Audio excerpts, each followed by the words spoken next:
Here's your word for the day from Calvary in Lake Havasu. Visit us on the web at calvaryaz.com. Well, hey there. Thanks for tuning in to your word for the day from Calvary. It's good to be here with you wherever you're watching from. And hey, put a comment in the comment section. Let us know where you're watching from. We'd like to know.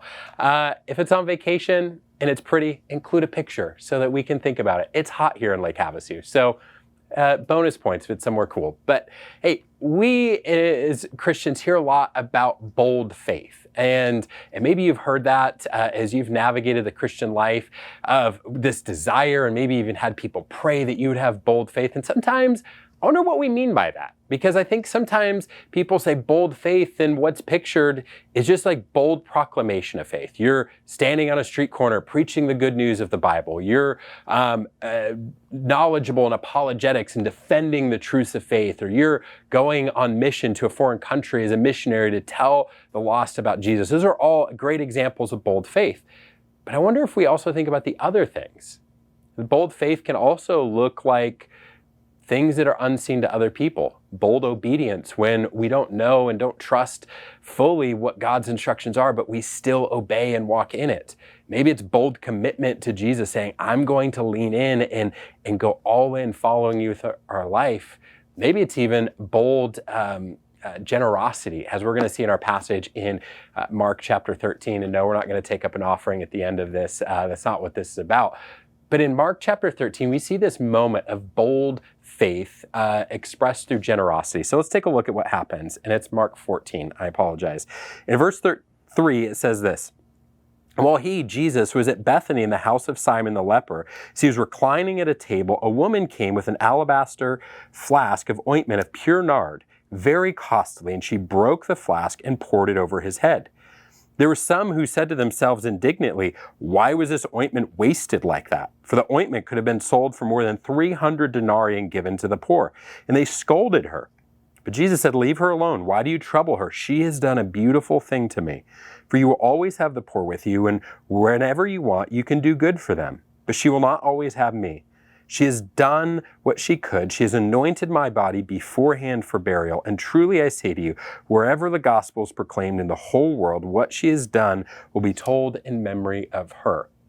Last note, it is being fulfilled in this very moment. Here's some things going on. One, this actually, we might look at this as just an isolated incident.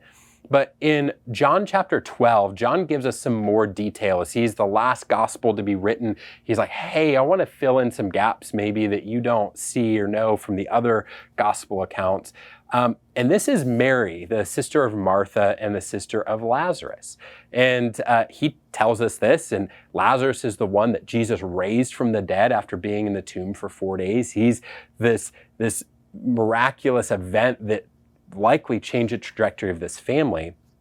And it's thought that this is Mary's effort to express her worship, her adoration, but also to say thank you for this amazing thing that Jesus did for her family.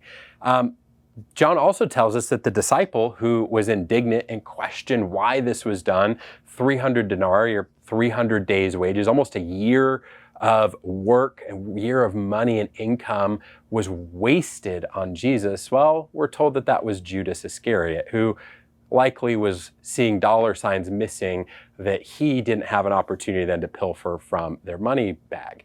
Now, what's this all mean for us? What do we do? We're not in an opportunity to break an expensive thing of nard over Jesus and anoint him. But I think this does tell us a lot about bold faith and how bold faith looks different for each of us in different situations, in different circumstances.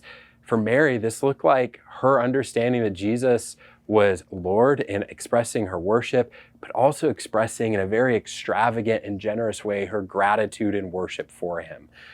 But also it shows us that sometimes bold faith isn't understood by the people around us. Maybe it's like Judas, maybe it's because of different understandings of who Jesus is and levels of faith. But we need to not be concerned about what other people think of our idea of bold faith, but only care about what God thinks about our idea of bold faith.